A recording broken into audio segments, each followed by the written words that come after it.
días. Aquí estamos, como todos los días, con la lección de nuestro curso de milagros, con el curso de Jesús, para enseñarnos el perdón. Hoy nos toca la lección 335. Elijo ver la impecabilidad de mi hermano. Y abrimos nuestras mentes para escuchar las enseñanzas, para escuchar al maestro. Y también leemos como cada día el título principal que nos corresponde en este segmento, que es el ego. Comenzamos entonces con el párrafo 1 y adelante, Juki, te escuchamos. Gracias. Gracias, Rubén. El ego no es otra cosa que idolatría, el símbolo de un yo limitado y separado, nacido en un cuerpo, condenado a sufrir y a que su vida acabe en la muerte. Es la voluntad, entre comillas y corta, que ve a la voluntad, con B larga, con B mayúscula, perdón, de Dios, como su enemigo, y que adopta una forma en la que ésta es negada. El ego es la prueba, entrecomillado, de que la fuerza es débil y el amor temible, la vida en realidad es la muerte, y solo lo que se opone a Dios es verdad. El ego es demente, lleno de miedo, se alza más allá de lo omnipresente, apartado de la totalidad y separado de lo infinito. En su demencia cree también haber vencido a Dios, y desde su terrible autonomía ve que la voluntad de Dios ha sido destruida. Sueña con el castigo y tiembla ante las figuras de sus sueños, sus enemigos que andan tras él queriendo asesinarlo antes de que él pueda proteger su seguridad atacándolos primero. Párrafo 3. El Hijo de Dios no tiene ego. ¿Qué puede saber él de la locura, de la muerte o de la muerte de Dios cuando mora en él? ¿Qué puede saber de penas o de sufrimientos cuando vive en una dicha eterna? ¿Qué puede saber del miedo o del castigo, del pecado o de la culpabilidad, del odio o del ataque, cuando lo único que le rodea es paz eterna, por siempre imperturbable y libre de todo conflicto, en la tranquilidad y silencios más profundos? Párrafo 4.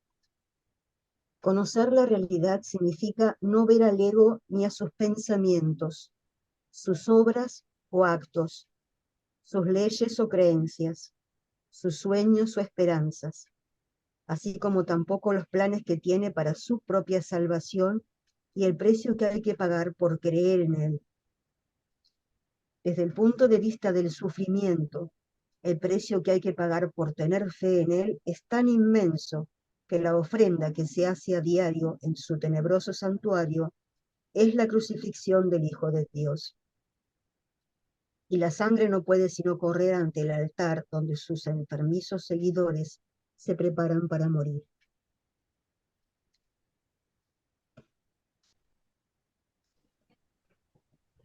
Último párrafo.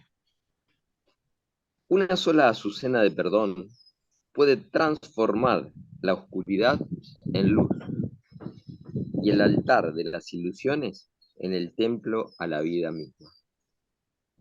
Y la paz se le restituirá para siempre a las santas mentes que Dios creó como su Hijo, su morada, su dicha y su amor, completamente suyas y completamente unidas a Él.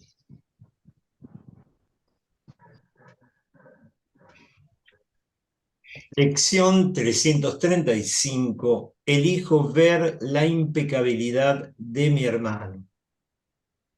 Perdonar es una decisión. Nunca veo a mi hermano como realmente es, pues eso está mucho más allá de la percepción. Lo que veo en él es simplemente lo que deseo ver, pues eso es lo que quiero que sea verdad. A eso es a lo único que respondo, por mucho que parezca que es a los acontecimientos externos. Elijo lo que deseo contemplar y eso, y solo eso, es lo que veo. La impecabilidad de mi hermano me muestra que quiero contemplar la mía propia y la veré, puesto que he decidido ver a mi hermano en la santa luz de su inocencia. Plegaria. ¿De qué otro modo podría restituírseme tu recuerdo, sino viendo la inocencia de mi hermano? Su santidad me recuerda que él fue creado uno conmigo y semejante a mí. En él encuentro mi ser y en tu hijo encuentro asimismo el recuerdo de ti. Elijo ver la impecabilidad de mi hermano.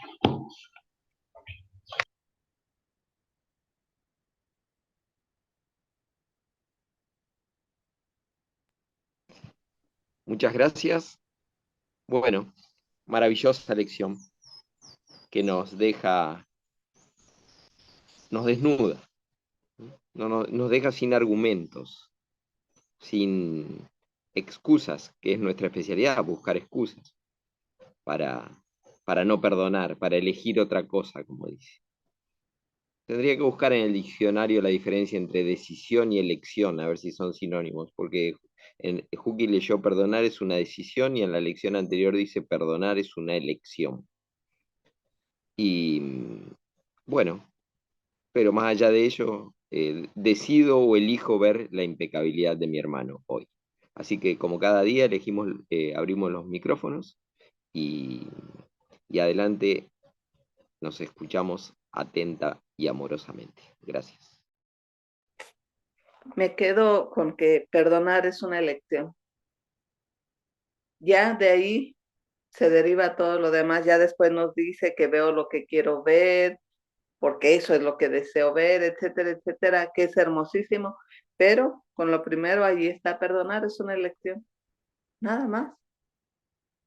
Y yo creo que perdonar es, no sé, tantas cosas que le pongo ahí.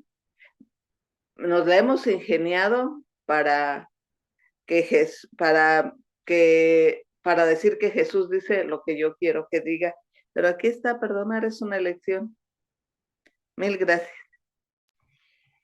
Busqué en el diccionario y dice que cuando hablamos de decisión, habla de una determinación. Me determino a algo y punto.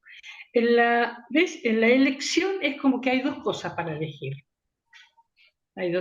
Puedo elegir entre una cosa o la otra. En cambio, cuando decido, me determino a hacerlo. Ya tomé la decisión, ya elegí. Como vos decías, Rubén, es una lección que nos deja sin excusas, sin duda, porque cuando dice, lo que veo en él es lo que decido ver, es lo que deseo ver. Y es eso lo que quiero ver. Y tengo ese poder de ver lo que quiero ver en mi hermano. Y puedo elegir ver la impecabilidad, pero muchas veces, la mayoría de las veces, no elegimos ver la impecabilidad de nuestro hermano, elegimos ver lo que queremos ver. Elegimos ver en nuestro hermano lo que no nos gusta ver en nosotros. Ese mecanismo que está tan aceitado, tan en automático. Recuperar esa proyección y ver a mi hermano inocente es lo que nos pide Jesús que hagamos. Y sin duda es una decisión. A veces decimos, yo no sé por qué, quiero perdonar, sin embargo, no perdono, porque los efectos siguen apareciendo. Y no sabemos por qué y empezamos a sentirnos muy impotentes. Decimos, ¿qué pasa? ¿Estoy haciendo algo mal? ¿No me funciona el curso de milagros? ¿El perdón no es lo que dice Jesús? Y la pregunta es, ¿realmente quiero perdonar? ¿Estoy decidiendo perdonar o me estoy autoengañando? Porque por ahí pasa. El autoengaño es un mecanismo que también tenemos muy automatizado. Yo quiero perdonar, pero, y después de ese pero, está la excusa, lo que realmente quiero hacer. Y sí, es una decisión, por supuesto. Y qué bueno que sea así, porque el amor, Jesús, Padre, no nos pide ningún sacrificio.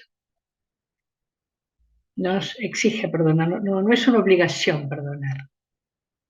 Es una decisión libre, voluntaria, y nos lleva a la paz. Eso los que hemos alguna vez y seguimos trabajando sobre el perdón, lo sabemos, nos lleva a la paz. Y a pesar de eso, nos resistimos. Pero adelante, por supuesto, y esta lección nos impulsa a seguir mirando para adentro, a seguir escudriñando la mente, a ver qué hay ahí y si estamos dispuestos a liberarlo, a entregárselo al Espíritu Santo. Gracias. Dice en el párrafo 1, oración 3, lo que veo en él, en mi hermano, es simplemente lo que deseo ver, pues eso es lo que quiero que sea verdad. A eso es a lo único que respondo, por mucho que parezca que es a los acontecimientos externos. Gracias. Y yendo a las palabras, a lo estrictamente conceptual, yo creo que teniendo en cuenta cómo Dios establece los pasos del perdón, en el perdón está, por las definiciones que leíste, Elida, muchas gracias, el perdón implica tanto la elección como la decisión. O sea, la elección como representante del primer paso, donde yo busco la causa en una mente dual.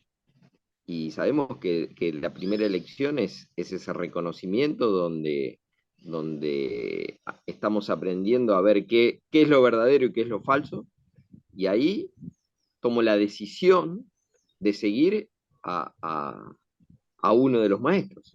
O sea, elijo ver lo verdadero, elijo ver la causa, elijo entre lo verdadero y lo falso. Esa es la primera elección que hago en mi mente. Y una vez que reconozco ahora lo verdadero, tomo la decisión, y ahí es cuando digo, a esto no lo quiero más. Y eso es toda una decisión también. Entonces creo que las dos están, si bien no tan separados como entre primer paso, segundo paso, pero ahí está entremezclado, la elección y la decisión de seguir a Jesús, en todo caso, o de darle intervención, como es en el tercer paso del perdón, al Espíritu Santo. Bueno, y en la lección de hoy, donde nos dice que el perdón es una elección o una decisión, aquí nos explica muy claramente la estrecha relación que hay entre el perdón y la percepción, donde la percepción también es una elección, donde yo elijo lo que quiero ver, como bien nos describe la lección de hoy. Y ahí es donde empezamos a ver, como dijo Élida, cuando empiezo a perdonar, empiezo a ver otro mundo, empiezo a tener paz, mayor paz, empiezo a estar más cerca de Dios, porque cada vez hay menos obstáculos, que es lo que yo voy perdonando. Y acá en el capítulo 24, dice en una parte, es esencial tener presente que toda percepción seguirá estando invertida hasta que se haya comprendido su propósito. Y en la lección de hoy me dice, lo que veo en mi hermano es simplemente lo que deseo ver, pues es lo que quiero que sea verdad. Mi propósito es ver a mi hermano así. Yo ya lo definí en mi mente y lo quiero ver así. Por eso soy responsable de lo que veo. Y ahora me dice, la percepción no parece ser un medio, no parece ser un medio. Parece un fin, yo percibo eso, porque, y mira, por lo que hizo esto, porque vivo en Argentina, porque vivo en el Calafate, porque vivo qué sé yo. La percepción no parece ser un medio, y es esto lo que hace que sea tan difícil entender hasta qué punto depende del propósito que tú le asignas. ¿Para qué lo quieres ver a tu hermano así? ¿Para qué? ¿Para sentirte superior? ¿Para sentirte inferior? ¿Para sentirte víctima? ¿Para manipularlo? ¿Para atacarlo? ¿Para qué? ¿Para hacerlo responsable de cómo estás en tu vida? ¿Para qué? ¿Para qué? ¿Para qué lo querés ver así? ¿Qué propósito le pusiste a esa figura que vos llamás hermano y a la que ahora tenés que amar? Pero te olvidaste de dónde viene esa figura. Dice, parece que es la percepción la que te enseña lo que ves. Por eso nos cuesta reconocerla como un medio. Sin embargo, lo único que hace la percepción es dar testimonio de lo que tú enseñaste. Ahí me hace responsable. Soy responsable de lo que veo. No soy responsable de lo que es. Mi hermano es otra cosa.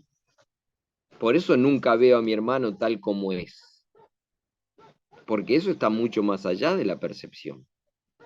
Lo que mi hermano es mucho más de lo que yo elegí ver.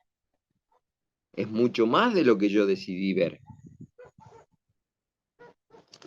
Y ya termino. Y dice, la percepción, tal cual me dice la lección de hoy, es el cuadro externo de un deseo. La imagen de lo que tú querías que fuese verdad.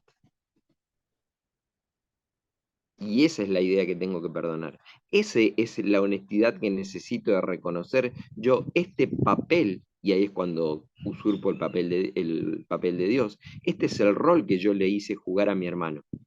Y yo creo que soy el director de eso que estoy viendo. Entonces, Elida es así. Listo. Es lo que yo le exigí ver. Gisela es así. Listo. Por supuesto que adentro de un cuerpo.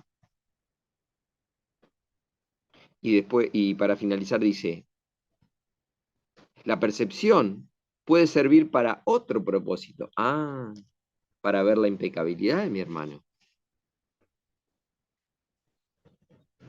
No está sujeta al deseo de ser especial, excepto si así lo decides. Ahí está la palabra decisión.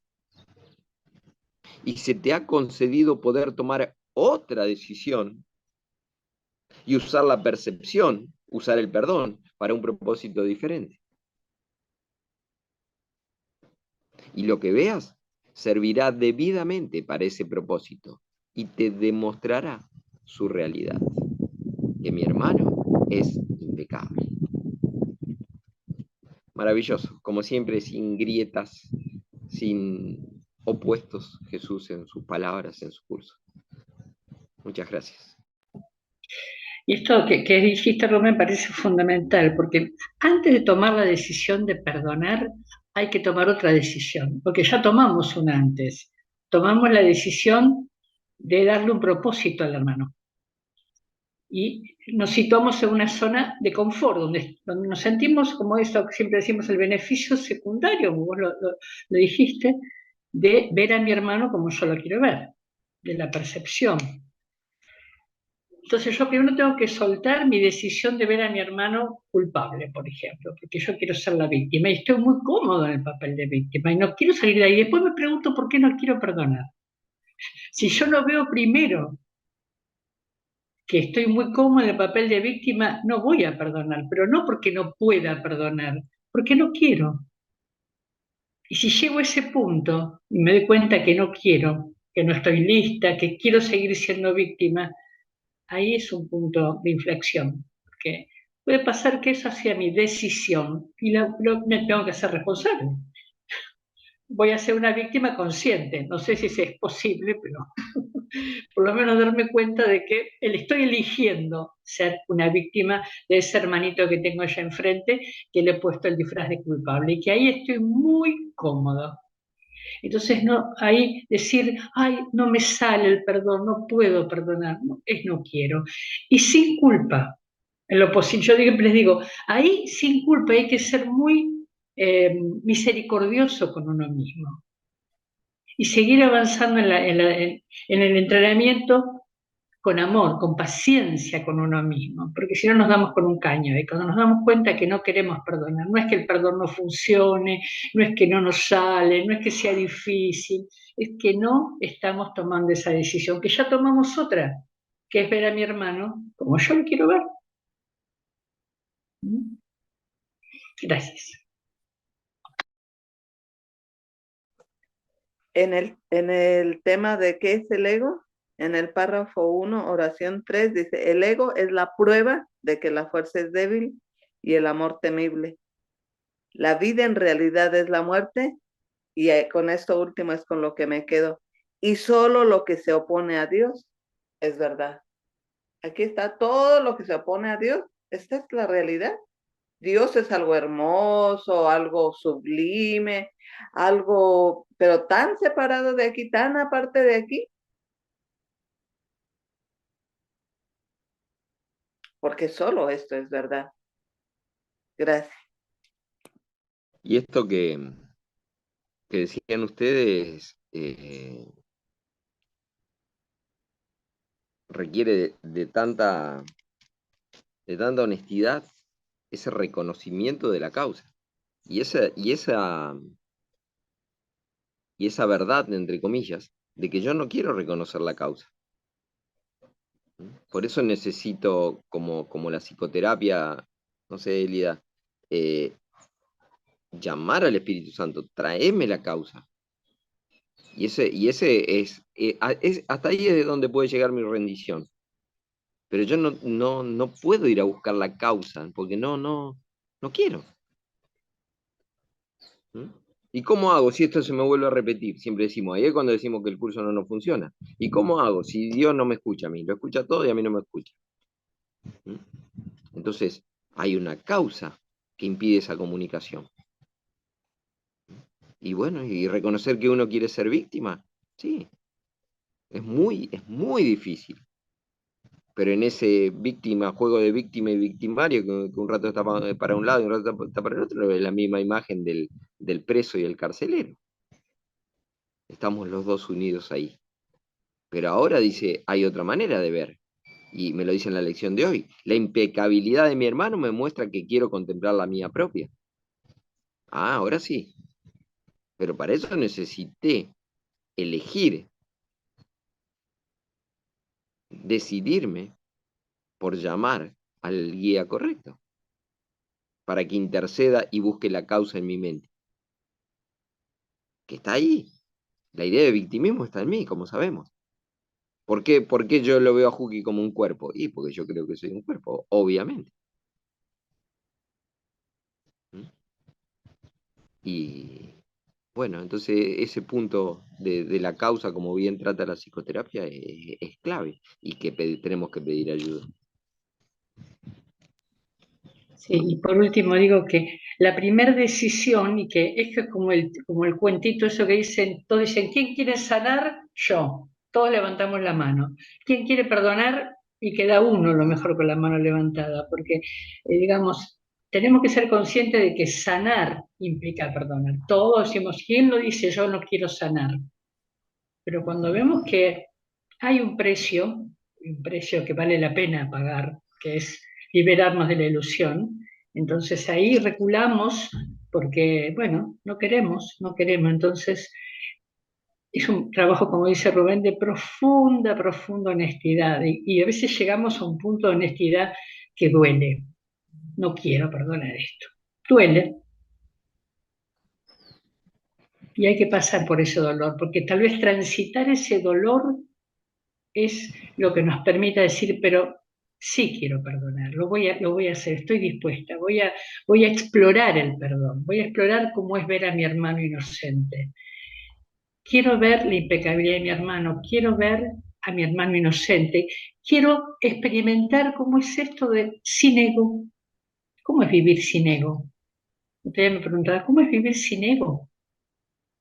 Padre, ayúdame, porque yo quiero eso. Y después me preguntaron, ¿quiero eso? Wow. Bien, ya lo dice Jesús, esto es un camino de honestidad. Y que bendito que sea así. Gracias. Quiero vivir sin ego. Y el primer paso para eso es reconocer, aceptar, admitir que es imposible que una persona pueda ser feliz. Gracias.